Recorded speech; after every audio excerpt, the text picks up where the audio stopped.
Welcome back to News Center. Of course, we are discussing climate action in the country and, of course, globally. In studio, I'm joined with Steve Ogutu. He's a communications and development specialist. Thank you so much for making time. It's a pleasure to be here. Right. Let's just start off, of course, with in your opinion, how would you talk about climate change? How would you define climate change, and what is the status at this particular point? Right. I think before I can delve into that, please allow me to relay my sincere condolences to the family and friends of Professor Magoha and the people of GEM, for his, service to the nation. I mean, he defined what public service should look like, and I thought I should mention that. But having said that, I think the discussion or the discourse around climate change is an important one, and you understand why. Because as we speak globally, it is estimated that over 80% of the global population has been impacted in some way by the climate change, whether it's around agriculture, whether it's around health. I mean, this impact is even impacting on our economy, right? GDPs of countries and even regions and global GDPs have been impacted, and that is why there is an important focus to address the factors that contribute to climate change. And not just address, but also now there's a big conversation around how do we strengthen the adaptation of it, because the impact is there. We've seen erratic weather patterns. Right. We have seen reduction in terms of agricultural production, and because of that, even livelihoods and lives are being affected.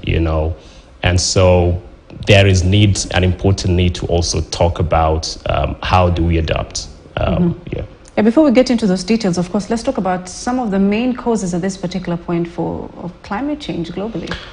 I think largely it's about the industrialization, that we are seeing, especially in countries like Europe, China, the big emitters of climate change. But also in Africa, there is a bit of that, and it's something. It's got to do with things like transportation that is petroleum gas driven, leading to high carbon emissions and therefore global warming issues, and that explains, or that leads also to the kind of discussion that we'll be having later on about the impact of climate change. Let's come back to the country, of course. What is your assessment of the impact of climate change in Kenya? Right, like I said, in Kenya, the impact of climate change is visible. Just the other day, we saw how in some parts of this country, livestock were dying, and even people were dying because there wasn't rain. Right? There wasn't food as a result of that.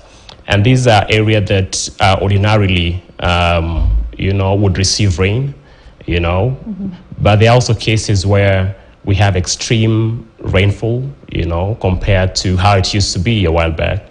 And this is because of course, issues around global warming that is impacting on the weather patterns.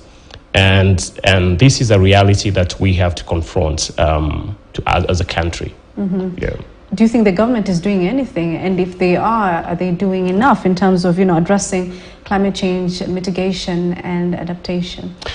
I think the government has really tried. I mean, if you look at right from the Paris Agreement in 2015, in 2016 we ratified. We are one of the countries that actually ratified the Paris Agreement, which is an international legally binding treaty. And after that, we came up with an ambitious plan, ambitious target to reduce carbon emissions by 30%, and then that was then revised to 32% in 2020. But beyond that, we have seen also the government coming up with ambitious plans like the Climate Change Act of 2016 that is providing a regulatory framework on how climate change issues can be addressed. Yeah. But beyond that, the other day we saw the president really being on the forefront about tree planting, which is an important way forward when it comes to addressing climate change.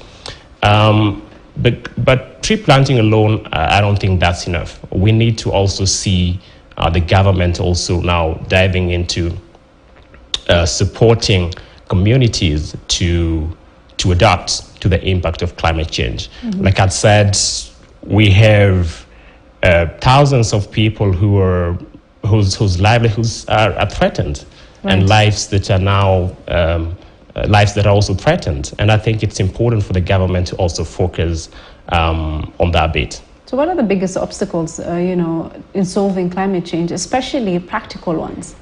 Right. I think the biggest obstacle has been, in my opinion, climate financing. Mm-hmm. That is a problem. And I think there's a big conversation globally, even from the COP27, to see the big emitters, pay, compensate, and give some funds toward global South countries like Kenya to be able to mitigate and adapt to the impact of this climate change. Could you just deeply, deep down into what really climate financing is all about? So basically, climate financing is about providing funds or resources that are designed to help communities and people generally to mitigate climate change crisis or impact, and also adapt to climate change. For instance, there could be funds that are channeled towards helping farmers adopt climate smart farming and things like that. And these are really important steps. But something else that I needed to mention is, I think that there has been an important stakeholder that has been missing in all this discourse, right, of climate change, and that is the community.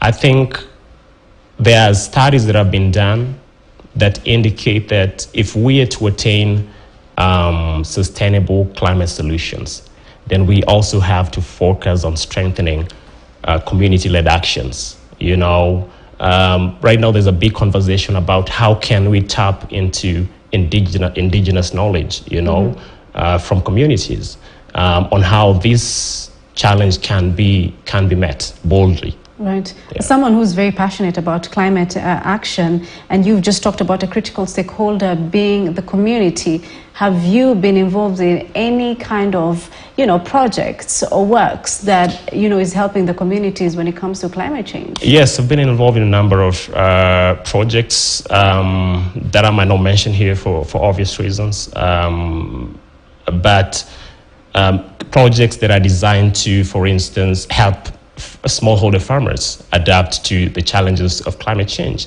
That is looking at how can we enhance capacity of these farmers to be able to adopt climate smart farming, mm-hmm, which I think is a solution towards the impact of climate change, mm-hmm, on agricultural sector, which is an important bedrock of our GDP as a country. I think what I'm looking for is, have you done like a practical investment in like helping people, especially in the communities? Is it through awareness? Is it through agriculture? Yeah, it's actually multi-layered. There has been angles on capacity strengthening, on how do we upscale, what communities are doing, and scaling them to a point where other people can also learn from them. But beyond that, also funding some of those locally led initiatives. Mm-hmm.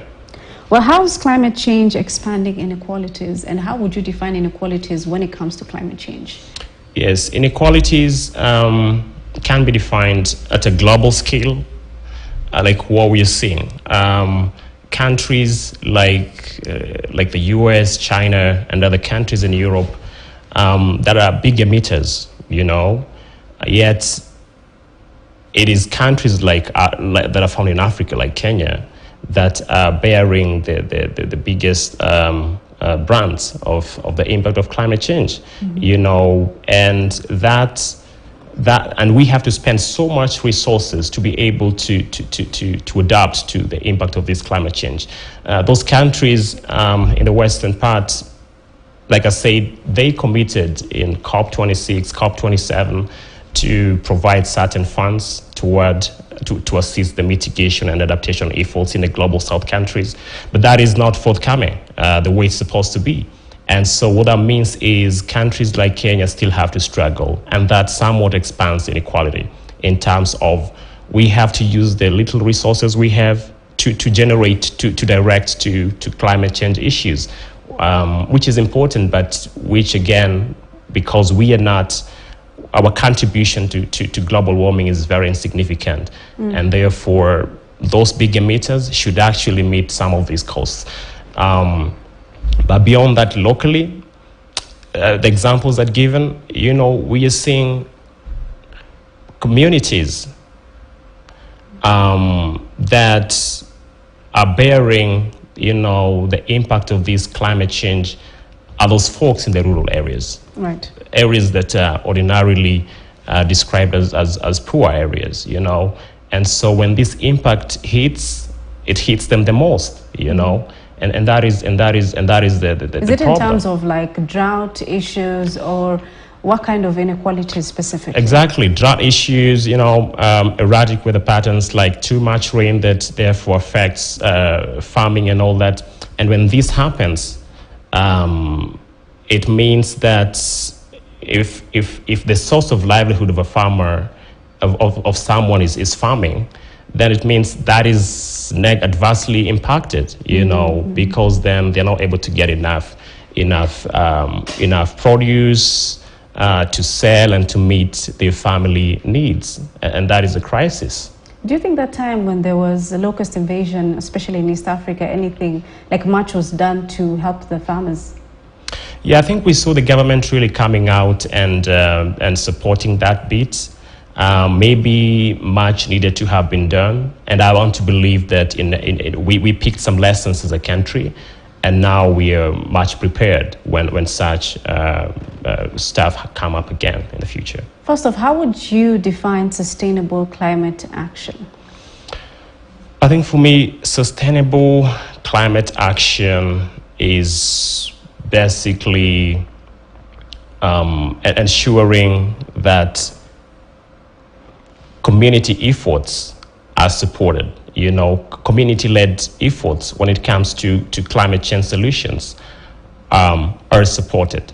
One of the biggest challenges that we have had generally with the 17 Sustainable Development Goals has been community-led approach has been missing. And last year I attended, there's a global conference on SDGs that was held here in Nairobi.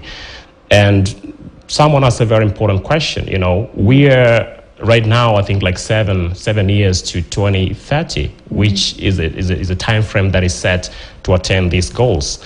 But in the targets set for each of these 17 goals, I mean, very few have reached, you know, 50%.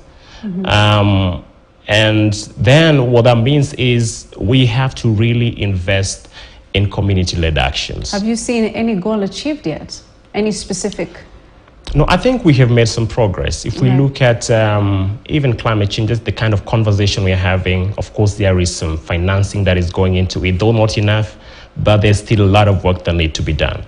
Progress has been made, but a lot of work needs to be done. Then what steps, if you could just take us slowly, what steps should be done to achieve sustainable climate change solutions? I think one, in my opinion, should be climate change financing. Look at how can we invest in technologies, you know, that do not emit carbon, you know, or emits low carbon compared to what you have, especially in the transport sector.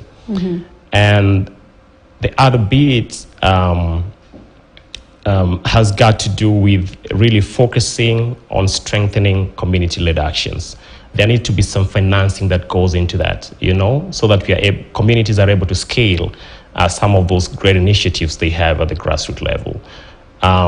Beyond that, I think we need to really implement our NDCs as a country, the nationally determined contributions.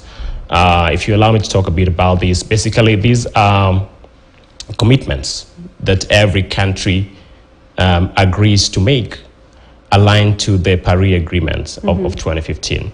And therefore, as a country, like I said, our target is by 2030, we should be able to reduce carbon emissions by 32%. And so we really have to be to implement our national climate change strategies to be able to mitigate these issues. If I was to challenge you and ask if you were sitting at any global stage when it comes to climate change and solutions, you've been talking a lot about community-led development. What would you do specifically for people in grassroots level? Well, what I would do is, and this has been an important missing gap, is finance them, finance communities. There has been this notion that communities do not know what they want. They don't have solutions to challenges they face. Yeah, the reality is these are the people who really understand where the problem is. And you'll be surprised if you go there to seek knowledge, to seek their opinion about how can we address some of these challenges. You will be surprised that they'll be providing very unique solutions. And so in my opinion, I think that has to be a place where funding needs to go. And it's a conversation that we are really advocating at a local and global level to ensure that community-led climate actions are supported. Yeah. So how would you give out the financing? Would you start a project and start say women and youth would be focusing on this when it comes to climate, and men? How would you specifically deal with that? It's basically looking at going to the communities and looking at what they're doing. You know, if there is some area that requires some capacity strengthening, then we provide some little capacity strengthening, and then provide some resources to be able to help them scale up those solutions. I think that is really important. And now that we have the county government, I think more funds need to go to the county governments so that they are able to help coordinate climate change solutions at their level. Right. Maybe your final thoughts then. My final thought would be, you know, the impact of climate change right now is visible, and therefore we need to act now. If we do not act now, we might have to really struggle with the impact of climate change for a very long time. And I think the government has to continue on the path that it's taken, but also more importantly focus on financing climate change solutions, not just at the upper level, but also at the grassroots level, because that is where sustainable climate solutions are. Right. Thank you so much. That is Steve Ogutu. He's a communications and development specialist. We were just having a conversation on climate action in the country and, of course, globally. And that's it for News Center. Thank you so much for watching. My name is Fatia Mohamed Noor. Have a lovely morning ahead.